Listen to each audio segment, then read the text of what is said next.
বিরাট এক লবণাক্ত সমুদ্রের তীরে ছোট্ট একটা গ্রাম ছিল। সেই গ্রামের মানুষ কোনোদিন আলোর মুখ চোখে দেখেনি। মানে গ্রামটি সবসময় মেঘের মতো অন্ধকার হয়ে থাকত। ওই সমুদ্রে থাকতো একটা দানব, যার জন্য ভয়ে কেউ সমুদ্রের পাড়ে আসতো না। মা, আমাদের গ্রামের মানুষগুলা দানবটির এত ভয় কেন পায়? সত্যি কি এই লবণ পানির দানবকে কেউ দেখেছে? মানুষের মুখে মানুষ শুনেছে, কিন্তু আমরা তো কেউ কোনোদিনও তাকে দেখিনি। মানুষের শোনা কথায় কান দিতে নেই মা।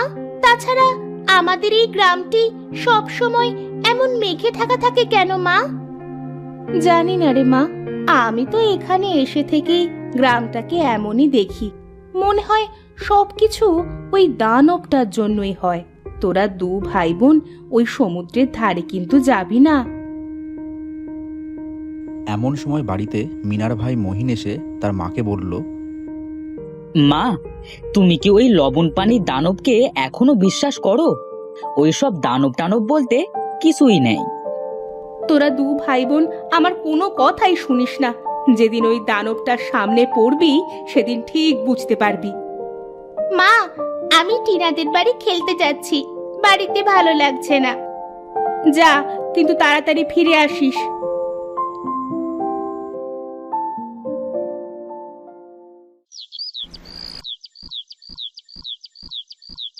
মিনা টিনাদের বাড়ি যাওয়ার নাম করে সেই সমুদ্রের পাড়ে গেল। সেখানে একটা পাথরের উপর বসে জোরে জোরে বলল, এই সমুদ্রের দানব, তুমি কি সত্যিই আছো? মানুষে তোমায় এত ভয় কেন পায়? আমার সাথে কি তুমি কথা বলবে? মিনা এত ডাকার পরেও সমুদ্র অনেক ঠান্ডা ছিল। কেউ কোনো কথার উত্তর দিল না। সেদিন মিনা বাড়ি ফিরে আসলো।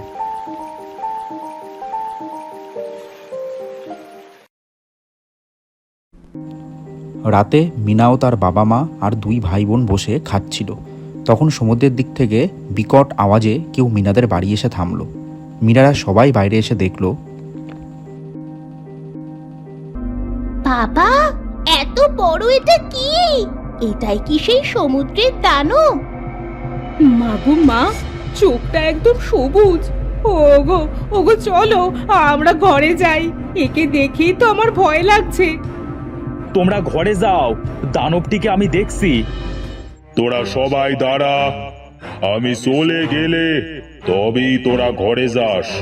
আমি তোদের মধ্যে যে কোনো একজনকে নিতে এসেছি। বল, তোদের ভেতরে কে আমার সাথে যাবে? মানে কি বলছো কি তুমি? আমরা কেউ তোমার সাথে যেতে চাই না। দানবটি মিনার বাবাকে ধরে বলল, তোদের বাবাকে নিয়ে গেলাম, পারলে আমার কাছ থেকে ফিরিয়ে আনিস। দয়া করে আমার বাবাকে ছেড়ে দাও, আমাকে নিয়ে চলো। স্যার দানব, আমাকে ছেড়ে দে বলছি। আমি যাব না তোর সাথে, ছেড়ে দে আমাকে। সবাই এত অনুরোধ করার পরেও দানবটি কারোর কথা না শুনে মিনার বাবাকে নিয়ে চলে গেল। এদিকে বাড়িতে সবাই ভেঙে পড়ল। এবার কি হবে? ওই দানবটা যে তোদের বাবাকে ধরে নিয়ে গেল। যদি তোর বাবাকে মেরে ফেলে? মা, তুমি কোনো চিন্তা করো না মা, আমরা ঠিকই ওই দানবের কাছ থেকে বাবাকে ফিরিয়ে আনবো।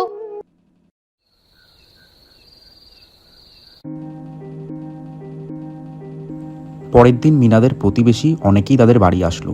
পুরো গ্রাম তো এবার ভয়ে আতঙ্কে শিউরে উঠল। মিনার এক প্রতিবেশী দাদি বলল, দাদু ভাই, তোরা পারলে তোর বাবাকে ফিরিয়ে নিয়ে আয়। এই দানবটা যে অনেক দিন ধরে এই সমুদ্রে লবণ পানিতে থাকে।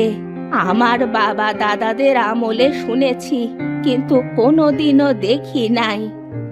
কিন্তু দাদি, বাবাকে আমরা পাবো কোথায়? দানবটা তো বললো বাবাকে ফিরিয়ে আনতে। ফিরিয়ে যখন আনতে বলেছে, দানবটা হয়তো তোর বাবার কোনো ক্ষতি করবে না। তোরা ভেবে দেখ যে কি করবি। সেদিন মিনা আর তার ভাই সমুদ্রের পাড়ে গেল। মিনা সমুদ্রের পাড়ে গিয়ে বলল, এই দানব, কোথায় তুমি? দয়া করে বেরিয়ে এসো, আমার বাবাকে ফিরিয়ে দাও। আমরা তো তোমার কোনো ক্ষতি করি নাই, তাহলে আমার বাবাকে কেন তুমি নিয়ে গেলে? তাদের এমনভাবে কাঁদতে দেখে সমুদ্র থেকে এক মৎস্যকন্যা বেরিয়ে এসে বলল, তোমাদের দুঃখ আমি বুঝতে পারছি। তোমাদের কান্নার শব্দে যে আমি আর পানির নিচে লুকিয়ে থাকতে পারলাম না। কে তুমি? তুমি কি আমার বাবাকে দেখেছো পানির নিচে? আমার বাবাকে একটা দানব নিয়ে গেছে। আমি জানি তোমার বাবা কোথায়। তুমি খুব সাহসী মেয়ে, তোমার মতো মেয়েকেই ওই দানবের দরকার। মানে আমাকে কেন ওই দানবের দরকার? সেটা তোমাকে ওই দানবটিই বলতে পারবে। তবে কাল পূর্ণিমার রাত, তার আগেই তোমার বাবাকে সেখান থেকে আনতে হবে। তাহলে তুই যাস না বোন, দানবটি যদি তোকে মেরে ফেলে আমি বাবাকে নিয়ে আসবো। না, ও তোমাকে মারবে না। কাল সমুদ্রের পাড়ে মিনা এসে দানবকে ডেকেছিল, তাই তো দানবটি মিনাকেই পছন্দ করেছে। তাহলে আমাকে এখন কি করতে হবে? ওই যে উত্তর পাশে পানিতে যে গোল চক্র দেখতে পাচ্ছ, ওই গোল চক্রটি তোমার দানবটির আস্তানায় নিয়ে যাবে। তোমাকে ধন্যবাদ মৎস্যকন্যা, দানবটির খোঁজ দেওয়ার জন্য। আমি এক্ষুনি যাচ্ছি আমার বাবাকে আনতে। ভাই চল।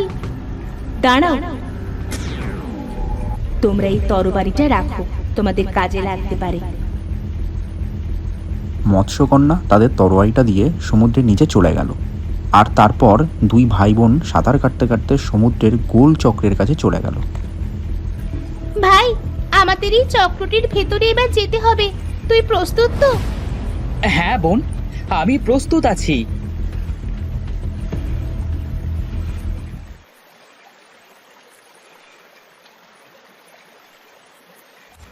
চক্রটি তাদের ঘোরাতে ঘোরাতে গুহার সামনে ফেলল। আহ, কি ব্যথা পেলাম। এটা কি সেই গুহা নাকি? মনে তো হচ্ছে এই সেই গুহা। চল ভেতরে গিয়ে দেখি বোন। তারা ভেতরে যেই যাবে তখন একটা বড় কুমির পথ আগলে বলল, হ্যাঁ, এটাই সেই গুহা। তবে তোরা ভেতরে যেতে পারবি না, যাবি তো আমার পেটে। বোন পিছিয়ে আয়। দাঁড়া ভাই, আগে দেখি এই তরবারিটা কোনো কাজে দেয় কিনা। তরোয়ারি দিয়ে আঘাত করার সাথে সাথে কুমিরটি উধাও হয়ে যায়। দেখেছিস ভাইয়া, এটা একটা মায়া ছিল। ঠিক ওই দানবটির কাজ এটা। হ্যাঁ বোন, চল এবার ভেতরে যাই, না জানি বাবা কি অবস্থায় আছে। তারা দুজন গুহার ভিতরে প্রবেশ করল। সেখানে গিয়ে দেখলো তার বাবা খাঁচায় বন্দি, আর দানবটি পাশে। আর তারা দৌড়ে যখন বাবার কাছে গেল তখন সামনে একটা দেওয়াল পড়ল। বোন, বাবা কোথায় গেল? আর এই দেওয়ালটাই বা কোথা থেকে আসলো? দাঁড়া ভাই, এই তরবারিটা আবার ব্যবহার করে দেখি কোনো কাজ দেয় কিনা। মিনা তরোয়ারি দিয়ে আঘাত করার সাথে সাথে দেওয়ালটি উধাও হয়ে গেল। বোন, এটাও মায়া ছিল। ওই দেখ বাবা, চল বাবার কাছে যাই। হঠাৎ মিনার চোখ যায় দানবটির উপর। করুণ চোখে মিনার দিকে তাকিয়ে থাকে। এটা দেখে মিনার দানবটির উপর খুব মায়া হয়।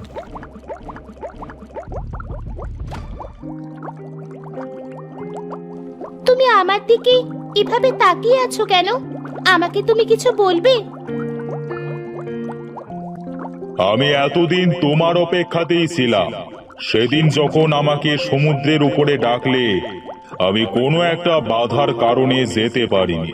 তাই তোমার বাবার অছিলায় তোমাকে এখানে এনেছি। কিন্তু কেন?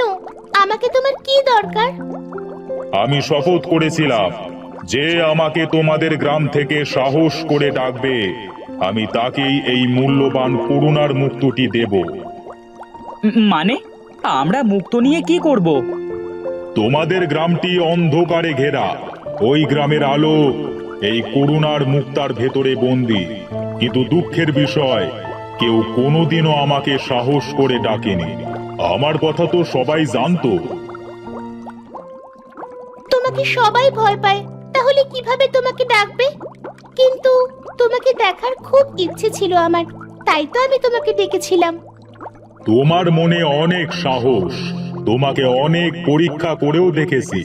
এই করুণার মুক্তটির যোগ্য তুমি। নাও, এটা তোমার কাছে রাখো। কিন্তু এটা দিয়ে আমরা কি করব? এই করুণার মুক্তটি তোমাদের গ্রামে নিয়ে গেলেই গ্রামটি উজ্জ্বল আলোয় উজ্জ্বলিত হয়ে যাবে। তোমাকে ধন্যবাদ দানব, অনেক বড় উপকার করলে তুমি। কাল পূর্ণিমার রাত, আমার 2000 বছর পূর্ণ হবে। কাল থেকে এই করুণার মুক্তটি আমার কাছে আর রাখতে পারবো না, তাই তোমাদের জিনিস তোমাদের কাছে ফিরিয়ে দিলাম। এবার তাহলে আমার বাবাকে নিয়ে যাই। হ্যাঁ, তোমরা এবার মুক্ত, এবার তোমরা আসতে পারো।